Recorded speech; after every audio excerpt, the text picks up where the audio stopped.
ٹھیک ہے، نماز کی حفاظت. اور مولا علی شیر خدا اسد اللہ الغالب رضی اللہ تعالیٰ عنہ عصر کی نماز کے وقت حضور پاک کے آرام فرمانے کے وقت کیا کیا تھا انہوں نے؟ سورج ڈوب گیا، ان کی عصر کی نماز قضا ہو گئی. یہ بھی مشہور ہے کیا حضرت علی جان بوجھ کر کے چھوڑ رہے تھے؟ دیکھ رہے تھے سورج سامنے سے جا رہا ہے، اس کے باوجود حضور پاک صلی اللہ تعالی علیہ وسلم آرام کر رہے ہیں اور حضرت علی جگہ نہیں رہے، اٹھا نہیں رہے. عصر کی نماز قضا ہو گئی، روئے. پھر میرے آقا صلی اللہ علیہ وسلم نے کیا کیا؟ اشارہ کیا سورج کو، واپس آ جا، جہاں پر رکا تھا وہیں پر آ جا، عصر کی نماز علی کی باقی ہے. عصر پڑھ لی.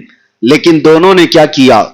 حضرت ابوبکر صدیق نے جان بچانے والا فرض تھا وہ قربان کیا، اور حضرت علی نے نماز کی حفاظت یہ فرض تھی وہ قربان کیا.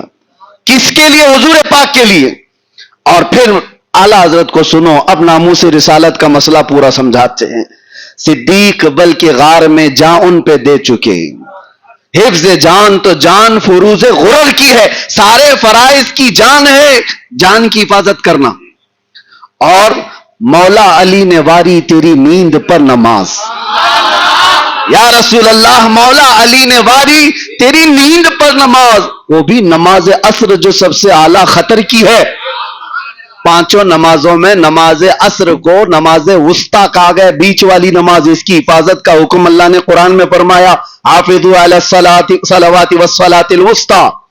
اس نماز کی زیادہ حفاظت کرنے کا حکم ہے. اور اعلیٰ حضرت فرماتے ہیں مولا علی نے واری تیری نیند پہ نماز، وہ بھی نماز عصر جو سب سے اعلیٰ خطر کی ہے.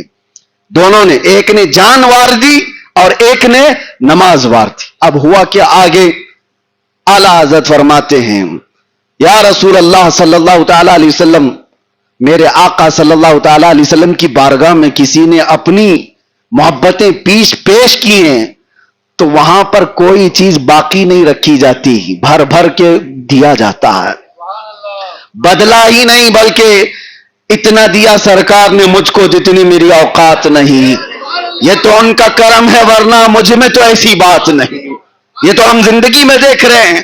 ایک بار کیا حضور پاک کی عزت پر بات کرو، لوگ ٹک ٹک کر کے تمہارا چہرہ دیکھنے لگ جائیں. یہ کس کی عطا ہے؟ حضور پاک کی عطا ہے. صدیق اکبر نے جان وار دی لیکن گئی نہیں جان. مولا علی نے نماز وار دی، ان کی بھی نماز گئی نہیں. ان کی جان بھی بچی ہے، ان کی نماز بھی بچی ہے، گیا کسی کا نہیں. اعلیٰ حضرت فرماتے ہیں تو نے پھیر دی جان اور ان کی نماز. یعنی حضور پاک صلی اللہ علیہ وسلم نے ان کو ان کی نماز پھیر دی اور ان کو ان کی جان پھیر دی. پر وہ تو کر چکے جو کرنی بشر کی ہے، وہ تو کر چکے پر کرنی بشر کی ہے. اس پورے دو واقعے کے بعد اعلیٰ حضرت کہتے ہیں ثابت ہوا کہ جملہ فرائض فرو ہے. فرع کا مطلب سمجھتے ہو؟ ایک اصل ہے، ایک فرع ہے. اصل مین برانچ اور فرع کا مطلب برانچ ہے. اصل کی جو شاخ ہوتی ہے اس کو فرع کہتے ہیں. اور اعلیٰ حضرت کہتے ہیں جتنے فرض ہیں، نماز ہو، زکوٰۃ ہو، حج ہو، جان کی حفاظت ہو، یہ سارے فرائض یہ فرع ہیں، برانچ ہیں، شاخ ہیں. کہنے کو تو شریعت میں یہ سب فرض ہیں، لیکن اعلیٰ حضرت کہتے ہیں یہ دو واقعے کے بعد تو پتا چلتا ہے، ثابت ہوا کہ جملہ فرائض فرو ہے، اصل الاصول بندگی اس تاجور کی ہے.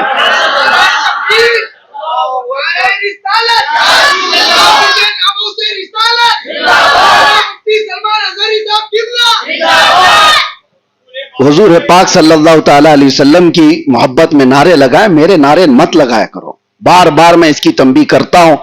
ہماری حیثیت نہیں ہے ہمارے نام کے، اور نہ ہی یہ استقبال، نہ ہی یہ سارے شان ہمارے لیے نہیں ہے. یہ ساری چیزیں نبی پاک صلی اللہ تعالی علیہ وسلم کی جب بات ہو رہی ہے تو بات صرف حضور کی ہونی چاہیے. ہم شخصیت پرستی کے قائل نہیں ہیں. ہاں یہ چومنا، وہ چومنا، ادھر جھکنا، ادھر اٹھانا، یہ ہم اس کے قائل نہیں ہیں. بات اگر بادشاہ کی ہو رہی ہے تو فقیروں کی کیا اس میں ہے؟ کوئی بات ہی نہیں ہے. نبی پاک صلی اللہ تعالی علیہ وسلم کے دربار میں، اسی لیے تو اعلیٰ حضرت کا مشن تو دیکھو، اعلیٰ حضرت کبھی اپنے باپ داداؤں کے قصیدے نہیں پڑھے. ان کے باپ دادے کم نہیں تھے، وقت کے فہامہ علامہ سب کچھ تھے، لیکن جب قلم اٹھاتے تو یوں کہتے کرو مدح اہل دول رضا، پڑے اس بلا میں میری بلا، میں گدا ہوں اپنے کریم کا، میرا دین پارائنا نہیں، ہمیشہ بارگاہ مصطفیٰ کی تعریف کیا ہے، اسی لیے مولا ان کی تعریف ہر زبان پر آج کرا رہا ہے۔ آپ بھی اسی طرح اسی ماحول کو باقی رکھو، نعرہ لگے تو میرے مصطفیٰ کا، ہاں لبیک کہا جائے، خوب کہا جائے، یہ تسبیح بھی ہے اور بارگاہ مصطفیٰ کی حضوری بھی ہے۔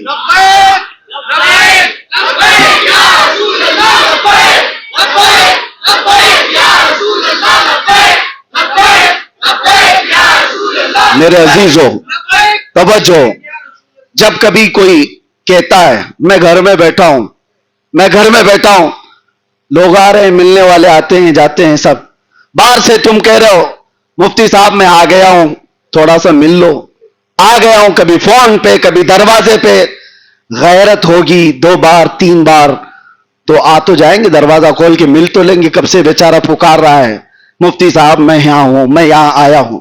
میرے عزیزو بلا تشبیہ و بلا تمثیل، لبیک یا رسول اللہ کا مطلب یہ ہوتا ہے اے اللہ کے رسول میں آ گیا ہوں، اے اللہ کے رسول میں حاضر ہوں۔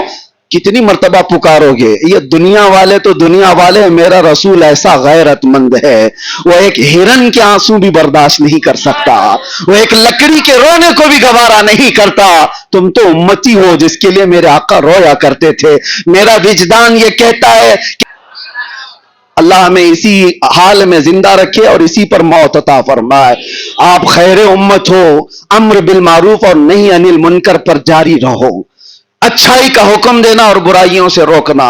آج ضرورت ہے اس معاشرے کی اصلاح کی۔ مجھے اندازہ ہے بہت سارے لوگوں نے شکایتیں کی، ان بچوں کو بھی جو ابھی 18 سال کے بھی نہیں ہوئے، ابھی 20 سال کے بھی نہیں ہوئے، وہ نشہ کی لت میں گر گئے۔ اور ایسے ایک صاحب ہمارے ابلی کے آئے تھے، وہ دادا ہیں اور ان کے پوتے کی شکایت لے کر میرے پاس آئے تھے، کہا حضرت میرا بچہ 4تھی کلاس میں جاتا ہے۔ 4تھی کلاس کس کو کہتے ہیں؟ کتنا ہوگا؟ 9 سے 10 سال کی عمر ہوگی۔ کہتے ہیں اس کے بیگ میں نے کتنی مرتبہ نشہ پکڑا، ڈرگس۔ یہ کہاں سے چیزیں آ رہی ہیں؟ کیا 10 سال اور 12 سال کے بچے اس میں ملوث ہو سکتے ہیں؟ آج کس طرف جا رہی ہے یہ قوم؟ اے نوجوانوں، آپ اس کو یہ مت سمجھو کہ انٹرٹینمنٹ ہے، کر لیں گے چل جائے گا۔ یاد رکھو اللہ کے حضور حاضر ہونا ہے۔ تم میں سے کوئی بھی طاقتور بن کر کے بھی اس دنیا میں 1000 سال جی نہیں سکے گا، جی بھی لیا تو اس کے بعد بھی موت ہے۔